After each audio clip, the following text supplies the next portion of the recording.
আকাশবাণী খবর পড়ছি দেবব্রত মণ্ডল। প্রথমে বিশেষ বিশেষ খবর। বিহার বিধানসভা নির্বাচনে বিপুল জয় পেতে চলেছে এনডিএ জোট। এখনো পর্যন্ত সরকারিভাবে ঘোষিত আসনগুলির মধ্যে জানানো হয়েছে এনডিএ 109টি আসনে জয়লাভ করেছে এবং 93টি আসনে তারা এগিয়ে আছে। অন্যদিকে মহাজোট 15টি আসনে জিতেছে ও 20টি আসনে এগিয়ে আছে। প্রধানমন্ত্রী এই জয়কে সুশাসন, সামাজিক ন্যায় বিচার এবং জনকল্যাণের জয় হিসেবে বর্ণনা করেছেন। নির্বাচন কমিশন জানিয়েছে যে এ মাসে 4 তারিখে বিশেষ নিবিড় সংশোধন এসআইআর এর দ্বিতীয় ধাপ শুরু হওয়ার পর ভোটারদের মধ্যে 46 কোটিরও বেশি এনুমারেশন ফর্ম বিতরণ করা হয়েছে। প্রধানমন্ত্রী আগামীকাল গুজরাট সফরে ৯,৭০০ কোটি টাকার একাধিক উন্নয়নমূলক প্রকল্পের উদ্বোধন ও শিলান্যাস করবেন। ঢাকায় এশিয়ান তীরন্দাজ চ্যাম্পিয়নশিপ 2025-এ ভারত রিকার্ভ ক্যাটাগরিতে 3টি সোনা জিতেছে। ইডেনে আজ ভারতের বিরুদ্ধে প্রথম ক্রিকেট টেস্টের প্রথম দিনে দক্ষিণ আফ্রিকার প্রথম ইনিংস 159 রানে শেষ হয়েছে। আসছি বিস্তারিত খবরে। বিহারে ফের বিপুল জয় পেতে চলেছে এনডিএ জোট। এখনো পর্যন্ত সরকারিভাবে জানানো হয়েছে এনডিএ 109টি আসনে জয়লাভ করেছে এবং 93টি আসনে তারা এগিয়ে আছে। অন্যদিকে মহাজোট 15টি আসনে জিতেছে ও 20টি আসনে এগিয়ে আছে। অন্যান্য দলগুলি 5টিতে জিতেছে এবং 1টিতে এগিয়ে আছে। বিজেপির প্রার্থী এবং উপমুখ্যমন্ত্রী সম্রাট চৌধুরী তারাপুর আসন থেকে জয়ী হয়েছেন, আর বিজয় কুমার সিনহা লক্ষ্মীসরাই আসন থেকে এগিয়ে আছেন। বিজেপি প্রার্থী রেণু দেবী বেত্তিয়া আসনটি ধরে রেখেছেন। রাজ্য জেডিইউ সভাপতি উমেশ সিং কুশওয়াকে মহানার আসন থেকে নির্বাচিত ঘোষণা করা হয়েছে। তিনি তার নিকটতম আরজেডি প্রতিদ্বন্দ্বীকে 30,000-এরও বেশি ভোটে পরাজিত করেছেন। রাজ্যের গ্রামোন্নয়ন মন্ত্রী এবং জেডিইউ নেতা শ্রবণ কুমার, যিনি নীতিশ কুমারের মন্ত্রিসভার সবচেয়ে বরিষ্ঠ মন্ত্রী, তিনি নালন্দা আসন থেকে তার নিকটতম কংগ্রেস প্রতিদ্বন্দ্বীর চেয়ে 30,000-এরও বেশি ভোটে এগিয়ে আছেন। প্রাক্তন কেন্দ্রীয় মন্ত্রী এবং প্রবীণ বিজেপি নেতা রামকৃপাল যাদব দানাপুর আসন থেকে তার নিকটতম আরজেডি প্রতিদ্বন্দ্বীর চেয়ে 20,000-এরও বেশি ভোটের ব্যবধানে জয়ী হয়েছেন। বিজেপির জনপ্রিয় ভোজপুরি গায়িকা মৈথিলি ঠাকুর আলীনগর আসন থেকে জয়ী হয়েছেন। অন্যদিকে প্রবীণ বিজেপি নেতা মঙ্গল পাণ্ডে সিওয়ান আসন থেকে তার নিকটতম আরজেডির প্রতিদ্বন্দ্বীর চেয়ে 9,000-এরও বেশি ভোটের ব্যবধানে জয়ী হয়েছেন। মহাজোটের মুখ্যমন্ত্রী পদপ্রার্থী আরজেডির তেজস্বী প্রসাদ যাদবকে রাঘবপুর আসন থেকে নির্বাচিত ঘোষণা করা হয়েছে। তিনি তার নিকটতম বিজেপি প্রতিদ্বন্দ্বী সতীশ কুমারকে 17,866 ভোটের ব্যবধানে পরাজিত করেছেন।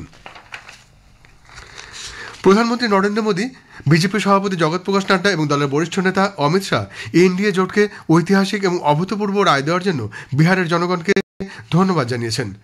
সোশ্যাল মিডিয়া পোস্টে শ্রী মোদী এই জয়কে সুশাসন, উন্নয়ন, সামাজিক ন্যায় বিচার এবং জনকল্যাণের বিজয় হিসেবে বর্ণনা করেছেন।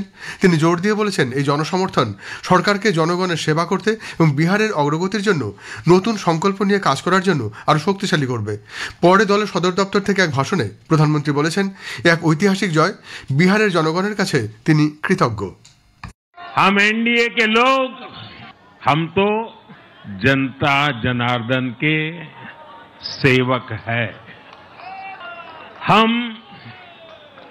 अपनी मेहनत से जनता का दिल खुश करते रहते हैं और हम तो जनता जनार्दन का दिल चुरा कर बैठे हुए हैं। জগৎ প্রকাশ নাড্ডা বলেন যে বিহারের এনডিএ জোটের প্রতি ঐতিহাসিক জনসমর্থন ডাবল ইঞ্জিন সরকারের উন্নয়নমুখী এবং জনকল্যাণমূলক নীতির প্রতি জনগণের আস্থার প্রতীক। বিপুল সংখ্যাগরিষ্ঠতা প্রমাণ করে যে বিহারের জনগণ এনডিএ সুশাসন, স্থিতিশীলতা এবং উন্নয়ন প্রকল্পগুলিকে গ্রহণ করেছে। শ্রী শাহ বলেন, বিহারের জনগণের প্রতিটি ভোট ভারতের নিরাপত্তা ও সম্পদের সাথে আপোষকারীদের বিরুদ্ধে এবং তাদের প্রতি সহানুভূতিশীলদের বিরুদ্ধে সরকারের নীতির প্রতি বিশ্বাসের প্রতীক। শ্রী শাহ এই নির্বাচনে দলীয় কর্মীদের অক্লান্ত পরিশ্রমের জন্য তাদের প্রচেষ্টার প্রশংসা করেন। তিনি বিহারের জনগণকে আরও আশ্বস্ত করেন যে তারা যে আশা ও বিশ্বাসের সাথে এনডিএকে ভোট দিয়েছেন তা আরও বেশি নিষ্ঠার সাথে পূরণ করা হবে। বিহারের নির্বাচনে এনডিএ সাফল্যে অভিনন্দন জানিয়েছেন পশ্চিমবঙ্গের প্রাক্তন রাজ্য সভাপতি ও কেন্দ্রীয় প্রতিমন্ত্রী সুকান্ত মজুমদার। কলকাতায় আজ সাংবাদিকদের তিনি বলেন, বিহারের মতো এ রাজ্যের মানুষও বাংলাকে জঙ্গলরাজ থেকে মুক্ত করবে। বিহার বিধানসভা নির্বাচন এক ঐতিহাসিক ভোট পর্ব হয়ে থাকবে বলে মুখ্য নির্বাচন কমিশনার জ্ঞানেশ কুমার মত প্রকাশ করেছেন। ভোটার তালিকায় বিশেষ নিবিড় সংশোধনের পর সুষ্ঠুভাবে ভোট প্রক্রিয়া সম্পন্ন হওয়ায় সন্তোষ ব্যক্ত করেন তিনি।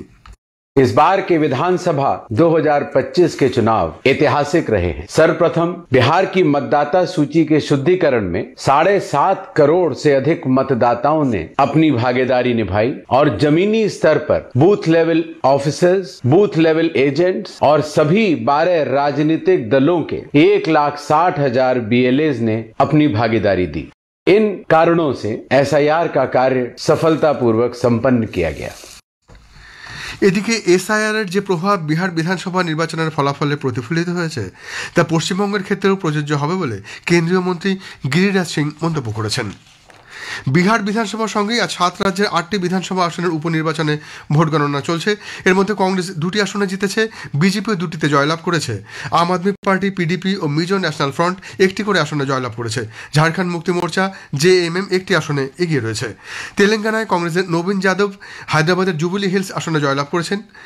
রাজস্থানে কংগ্রেস প্রার্থী প্রমোদ জৈন আন্তা আসনে জয়লাভ করেছেন। তিনি বিজেপি প্রার্থী মোরপাল সুমনকে 15,612 ভোটে হারিয়ে দিয়েছেন। জম্মু ও কাশ্মীরের নাগরোটা আসনে বিজেপি প্রার্থী দেবযানী রানা জয়লাভ করেছেন। ওড়িশা নোয়াপাড়ায় বিজেপি প্রার্থী জয় ঢোলাকিয়া জয়লাভ করেছেন। ঝাড়খণ্ডের ঘাটশিলায় এগিয়ে আছেন জেএমএম প্রার্থী সোমেশ চন্দ্র সোরেন। পাঞ্জাবের তরণ তারণে আম আদমি পার্টির প্রার্থী হরমিত সিং সান্ধু জয়ী হয়েছেন। মিজোরামে মিজো ন্যাশনাল ফ্রন্টের প্রার্থী ডক্টর আর লালথাংলিয়ানা ডাম্পা আসনে জয়ী হয়েছেন। 24,026-এর বেশি ভোটে পরাজিত করেছেন তার নিকটতম প্রতিদ্বন্দ্বী ন্যাশনাল প্যান্থার্স পার্টির হর্ষদেব সিংকে। জম্মু ও কাশ্মীরের নাগরোটা ও উড়িষ্যার নোয়াপাড়া আসনে উপনির্বাচনে ভারতীয় জনতা পার্টির জয়ের জন্য প্রধানমন্ত্রী সেখানকার জনগণকে ধন্যবাদ জানিয়েছেন। সোশ্যাল মিডিয়া এক পোস্টে শ্রী মোদী নবনির্বাচিত বিধায়ক দেবযানী রানা এবং জয় ঢোলাকিয়াকে অভিনন্দন জানিয়েছেন। নির্বাচন কমিশন জানিয়েছে যে এ মাসের 4 তারিখে বিশেষ নিবিড় সংশোধন এসআইআর এর দ্বিতীয় ধাপ শুরু হওয়ার পর ভোটারদের মধ্যে 46 কোটিরও বেশি এনুমারেশন ফর্ম বিতরণ করা হয়েছে। এই পর্যায়ে মোট 51 কোটি ভোটারের 91% অন্তর্ভুক্ত হয়েছে। উত্তরপ্রদেশে সর্বাধিক 13 কোটি 74 লক্ষেরও বেশি ফর্ম দেওয়া হয়েছে। পশ্চিমবঙ্গে 7.4 কোটিরও বেশি ফর্ম দেওয়া হয়েছে। দ্বিতীয় পর্যায়ে নির্বাচন কমিশন 9টি রাজ্য এবং 3টি কেন্দ্রশাসিত অঞ্চলে এসআইআর চালু করেছে। চলতি গণনা পর্ব আগামী মাসের 4 তারিখ পর্যন্ত চলবে। প্রধানমন্ত্রী আগামীকাল গুজরাট সফরে যাবেন। সফরকালে শ্রী মোদী মুম্বাই আহমেদাবাদ উচ্চগতি সম্পন্ন রেল করিডোরের জন্য সুরাটে নির্মীয়মান বুলেট ট্রেন স্টেশন পরিদর্শন করবেন। পরে প্রধানমন্ত্রী নর্মদা জেলার দেব মোগরা মন্দিরে পুজো দর্শন করবেন। দেদিয়াপাড়ায় ধরতি আবা ভগবান বিরসা মুন্ডার সার্ধ জন্মশতবর্ষ উপলক্ষে আয়োজিত অনুষ্ঠানে অংশ নেবেন। সেখানে 9,700 কোটি টাকা মূল্যের একাধিক উন্নয়নমূলক প্রকল্পের উদ্বোধন ও শিলান্যাস করবেন তিনি। উপরাষ্ট্রপতি সিপি রাধাকৃষ্ণন আজ নতুন দিল্লিতে রোটারি তেজস শাখার উদ্বোধন করেছেন। সামাজিক মাধ্যমে এক বার্তায় উপরাষ্ট্রপতি শিক্ষার প্রসার, পরিশ্রুত পানীয় জল, পরিবেশ সংরক্ষণ এবং শান্তি প্রতিষ্ঠায় রোটারির ভূমিকার প্রশংসা করেন। পূর্ব ভারতের প্রথম বেসরকারি ভেটেরিনারি কলেজ খুলতে চলেছে এ রাজ্যে। ভেটেরিনারি কাউন্সিল অফ ইন্ডিয়া স্বীকৃত এই কলেজ গড়ে উঠছে পশ্চিমবঙ্গের হুগলির মগরায়। পশ্চিমবঙ্গ সরকারের পশু ও মৎস্য বিজ্ঞান বিশ্ববিদ্যালয়ের অধীনস্থ JIS veterinary college and animal science প্রতিষ্ঠানটিতে আগামী মাস থেকেই প্রথম পর্যায়ের পড়াশোনা শুরু হতে চলেছে। সর্বভারতীয় নিট পরীক্ষায় সফল ছাত্রছাত্রীরা এই কলেজে মেধা তালিকার ভিত্তিতে ভর্তি হতে পারবেন। নানা অনুষ্ঠানের মধ্যে দিয়ে আজ দেশের প্রথম প্রধানমন্ত্রী পণ্ডিত জওহরলাল নেহরুর 137তম জন্মদিনটি শিশু দিবস হিসেবে উদযাপিত হচ্ছে। শিশুদের অধিকার, শিক্ষা ও কল্যাণ সম্পর্কে সচেতনতার প্রসারে এই দিনটি উদযাপনের অঙ্গ হিসেবে শিক্ষামূলক সহ নানা অনুষ্ঠানের আয়োজন করা হয়েছে। ঢাকায় এশিয়ান তীরন্দাজ চ্যাম্পিয়নশিপে 2025-এ ভারত রিকার্ভ ক্যাটাগরিতে 3টি সোনা জিতেছে। এর মধ্যে 2টি ব্যক্তিগত এবং 1টি দলগত। Asian archery association of India AII সূত্রে জানানো হয়েছে অঙ্কিতা ভগত কোরিয়ার সুহিয়ান নামকে 7-3 ব্যবধানে হারিয়ে রিকার্ভ মহিলাদের ব্যক্তিগত সোনা জিতেছেন। আবার ধীরাজ বোম্বা দেভারা স্বদেশেরই রাহুলকে 6-2 হারিয়ে রিকার্ভ পুরুষদের ব্যক্তিগত শিরোপা জিতেছেন। রাহুল রূপো জিতেছেন। জসদীপ ভোগে, অতনু দাস এবং রাহুলের সমন্বয়ে গঠিত রিকার্ভ পুরুষদের দল কোরিয়াকে 5-4 ব্যবধানে হারিয়ে দলগত সোনা জিতেছেন। ইডেনে আজ ভারতের বিরুদ্ধে প্রথম ক্রিকেট টেস্টের প্রথম দিনে দক্ষিণ আফ্রিকার প্রথম ইনিংস 159 রানে শেষ হয়েছে। এরপর ভারত প্রথম ইনিংসে ব্যাট করতে নেমে দিনের শেষে 1 উইকেটে 37 রান করেছে। শেষ করার আগে বিশেষ খবর আরেকবার। বিহারে বিধানসভা নির্বাচনে বিপুল জয় পেতে চলেছে এনডিএ জোট। এখনো পর্যন্ত সরকারিভাবে ঘোষিত আসনগুলির মধ্যে এনডিএ 109টি আসনে জয়লাভ করেছে এবং 93টি আসনে তারা এগিয়ে আছে। অন্যদিকে মহাজোট 15টি আসনে জিতেছে ও 20টি আসনে এগিয়ে আছে। প্রধানমন্ত্রী এই জয়কে সুশাসন, সামাজিক ন্যায় বিচার এবং জনকল্যাণের জয় হিসাবে বর্ণনা করেছেন। খবর এখনকার মতো এই পর্যন্ত।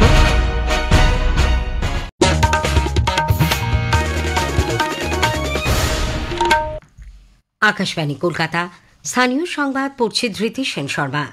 বিশেষ বিশেষ খবর হলো, বিহার বিধানসভা নির্বাচনে এনডিএ জোট বিপুল সংখ্যাগরিষ্ঠতা নিয়ে আরও একবার ক্ষমতায় আসতে চলেছে। রাজ্য বিজেপির পক্ষ থেকে এনডিএর এই জয়কে স্বাগত জানানোর পাশাপাশি এ রাজ্যেও আগামী বছর বিধানসভা নির্বাচনে বিহারের ফলাফলের পুনরাবৃত্তি হবে বলে মন্তব্য করা হয়েছে। তৃণমূল কংগ্রেস ও সিপিআইএম বলেছে, বাংলায় এই ফলাফলের কোনো প্রভাব পড়বে না। দিল্লি বিস্ফোরণের প্রেক্ষিতে রাজ্য সরকার বিভিন্ন পর্যটন কেন্দ্র ও গুরুত্বপূর্ণ স্থানগুলির নিরাপত্তা আরও আঁটোসাঁটো করার নির্দেশ দিয়েছে। কলকাতায় আজ ভারতীয় ডাক বিভাগের পশ্চিমবঙ্গ সার্কেলের উদ্যোগে বঙ্গপেক্স 2025 শুরু হয়েছে। নানা অনুষ্ঠানের মধ্যে দিয়ে দেশের প্রথম প্রধানমন্ত্রী পণ্ডিত জওহরলাল নেহরুর 137তম জন্মদিনটি শিশু দিবস হিসেবে উদযাপিত হচ্ছে। ইডেনে ভারতের বিরুদ্ধে প্রথম ক্রিকেট টেস্টের আজ প্রথম দিনে দক্ষিণ আফ্রিকার প্রথম ইনিংস 159 রানে শেষ হয়েছে। আসছি বিস্তারিত খবরে। বিহার বিধানসভা নির্বাচনে এনডিএ জোট বিপুল সংখ্যাগরিষ্ঠতা নিয়ে আরও একবার ক্ষমতায় আসতে চলেছে। রাজ্য বিজেপির পক্ষ থেকে এনডিএর এই জয়কে স্বাগত জানানোর পাশাপাশি এ রাজ্যেও আগামী বছর বিধানসভা নির্বাচনে বিহারের ফলাফলের পুনরাবৃত্তি হবে বলে মন্তব্য করা হয়েছে। কলকাতায় সাংবাদিকদের প্রশ্নের উত্তরে দলের প্রাক্তন রাজ্য সভাপতি কেন্দ্রীয় প্রতিমন্ত্রী সুকান্ত মজুমদার বলেন, বিহারের মানুষ যেভাবে ওই রাজ্যকে জঙ্গলের রাজত্বে পরিণত হতে দেয়নি, এ রাজ্যের মানুষও সেইভাবে বাংলাকে জঙ্গল রাজ থেকে মুক্ত করবে। শ্রী মজুমদার বলেন, বাংলা, বিহার, ওড়িশার মধ্যে ওড়িশা ও বিহারে এনডিএ সরকার গঠন হয়েছে। বাংলাতেও এবার বিজেপি সরকার গঠন হবে বলে তিনি আশাবাদী। যে কোনো রেজাল্ট ভালো হলে সবাই বলে সেই রাজনৈতিক দলের কর্মীরা উৎসাহিত হবে। বিহারের হাওয়া তখন একসময় তো অঙ্গ বঙ্গ কলিঙ্গ আমরা বলতাম, বাংলা, বিহার, উড়িষ্যা একসাথে।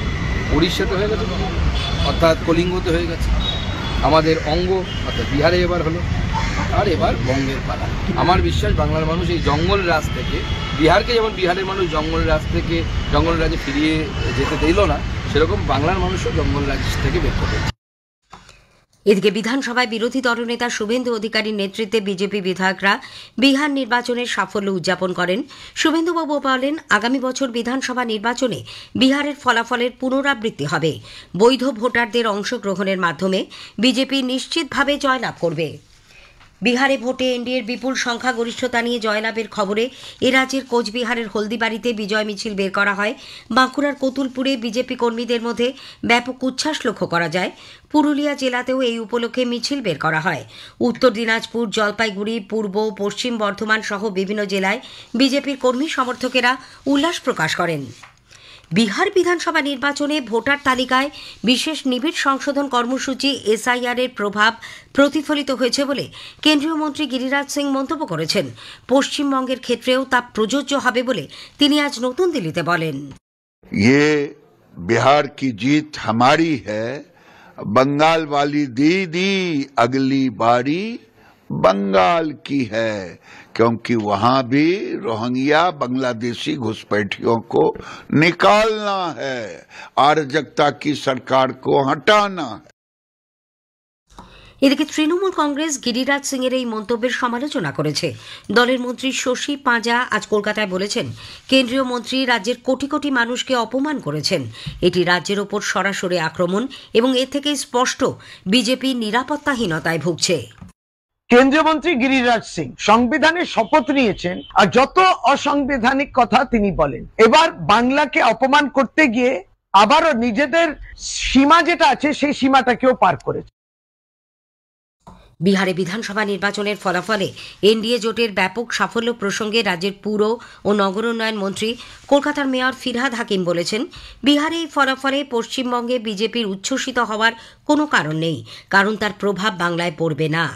অন্যদিকে বিহারের ভোটের ফলাফলে কংগ্রেসের ব্যর্থতা নিয়ে প্রদেশ কংগ্রেস সভাপতি শুভঙ্কর সরকার নির্বাচন কমিশনের স্বচ্ছতা সম্পর্কে প্রশ্ন তুলেছেন।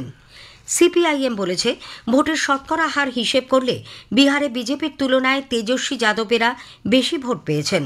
দলের কেন্দ্রীয় কমিটির সদস্য সুজন চক্রবর্তী বলেছেন, বিহারে ভালো ফলাফলে বিজেপি খুশি হলেও তার সঙ্গে বাংলার কোনো সম্পর্ক নেই। বিহারের ভোটের পরিপ্রেক্ষিতে স্বাভাবিকভাবে পশ্চিমবাংলায় বিজেপি উৎসাহিত হয়েছে। যে কোনো রাজ্যের নির্বাচনে বিজেপির ফল আপাত দৃষ্টিতে যদি ভালো হয় তাহলে আরেকটা জায়গাতে বিজেপি খুশি হবে, এটা নিয়ে তো নতুনত্ব কিছু নেই। কিন্তু বিজেপির এই সেলিব্রেশনটা বিহারের পরিপ্রেক্ষিতের সঙ্গে বাংলার পরিপ্রেক্ষিত দুটো এক যে নয়, এটা আমার ধারণা ওরা পরে বুঝতে পারবে।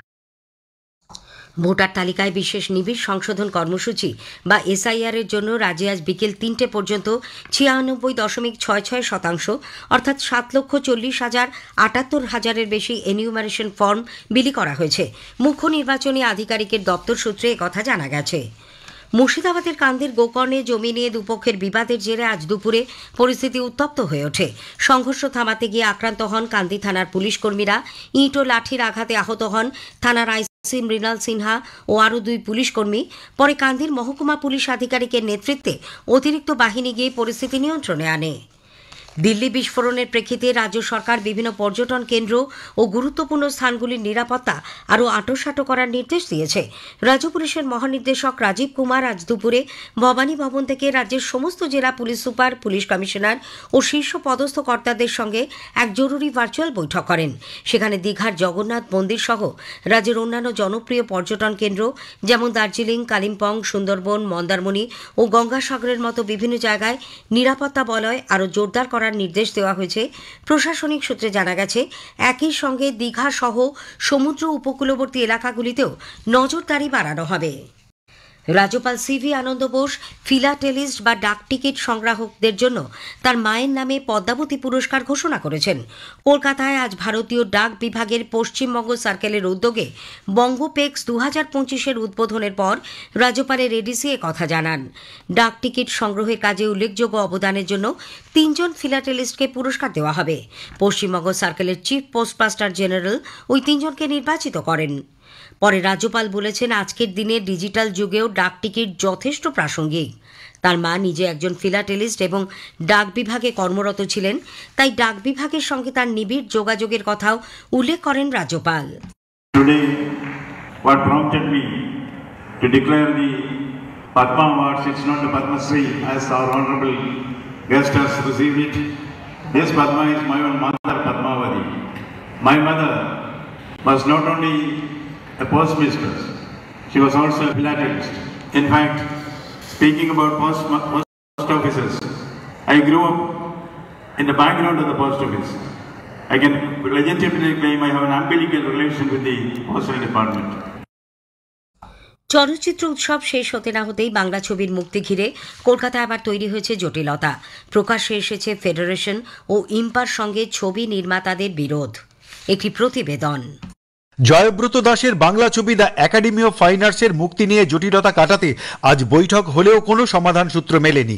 কলাকুশলীদের সংগঠনের যুগ্ম সম্পাদক সুজিত হাজরা আকাশবাণীকে বলেন, ছবির মুক্তি আটকানোয় তাদের কোনো ভূমিকা নেই।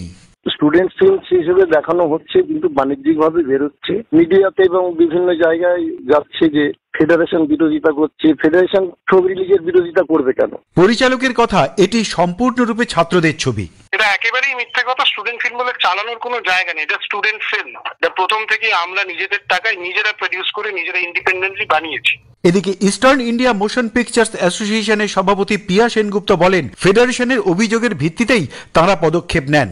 ফেডারেশনের অভিযোগ ছিল যে ওদের কোনো মেম্বার নিয়ে কাজ করা হয়নি। বলেছে যে যেখানে যেখানে রিলিজ করার জন্য যেসব জায়গাগুলো প্রয়োজন আপনারা চিঠিটা পাঠিয়ে দিন। আমরাও সেইভাবে চিঠিটা পাঠিয়ে দিয়েছি, অ্যাকচুয়ালি সেই জায়গা থেকে আটকেছে। অন্যদিকে এই সিনেমার অভিনেতা রুদ্রনীল ঘোষ আকাশবাণীকে বলেন, এই ধরনের ঘটনা বাংলা চলচ্চিত্র শিল্পের ক্ষেত্রে ক্ষতিকারক। ফিল্মকে রিলিজ হতে না দিয়ে এই চূড়ান্ত ক্ষতির মধ্যে নিয়ে এলেন, এটা তো ভয়ঙ্কর, যা বাংলা সিনেমার জন্য যে লড়াই তার পক্ষের নয়। কাশফির নাহারের সঙ্গে অভিজিৎ চক্রবর্তী, আকাশবাণী সংবাদ, কলকাতা। নানা অনুষ্ঠানের মধ্যে দিয়ে আজ দেশের প্রথম প্রধানমন্ত্রী পণ্ডিত জওহরলাল নেহরুর 137তম জন্মদিনটি শিশু দিবস হিসেবে উদযাপিত হচ্ছে। শিশুদের অধিকার, শিক্ষা ও কল্যাণ সম্পর্কে সচেতনতার প্রসারে দিনটি উদযাপনের অঙ্গ হিসেবে শিক্ষামূলক সহ নানা অনুষ্ঠানের আয়োজন করা হয়। মুখ্যমন্ত্রী মমতা ব্যানার্জি এই উপলক্ষে শিশুদের শুভেচ্ছা ও অভিনন্দন জানিয়েছেন। প্রদেশ কংগ্রেস কার্যালয় বিধান ভবনে এক অনুষ্ঠানে পণ্ডিত নেহরুর প্রতিকৃতিতে পুষ্পার্ঘ্য নিবেদন করে শ্রদ্ধা জানান প্রদেশ কংগ্রেস সভাপতি শুভঙ্কর সরকার প্রমুখ। ইডেনে ভারতের বিরুদ্ধে প্রথম ক্রিকেট টেস্টের আজ প্রথম দিনে দক্ষিণ আফ্রিকার প্রথম ইনিংস 159 রানে শেষ হয়। ভারতের হয়ে জসপ্রীত বুমরা 5টি উইকেট নেন। এ নিয়ে টেস্ট ক্রিকেটে 16 বার 5টি উইকেট নিলেন বুমরা। এরপর ভারত প্রথম ইনিংসে ব্যাট করতে নেমে দিনের শেষে 1 উইকেটে 37 রান করে। শেষ করার আগে স্থানীয় সংবাদের বিশেষ কিছু অংশ আরও একবার। বিহার বিধানসভা নির্বাচনে এনডিএ জোট বিপুল সংখ্যাগরিষ্ঠতা নিয়ে আরও একবার ক্ষমতায় আসতে চলেছে। রাজ্য বিজেপির পক্ষ থেকে এনডিএর জয়কে স্বাগত জানানোর পাশাপাশি এ রাজ্যেও আগামী বছর বিধানসভা নির্বাচনে বিহারের ফলাফলের পুনরাবৃত্তি হবে বলে মন্তব্য করা হয়েছে। স্থানীয় সংবাদ শেষ হল।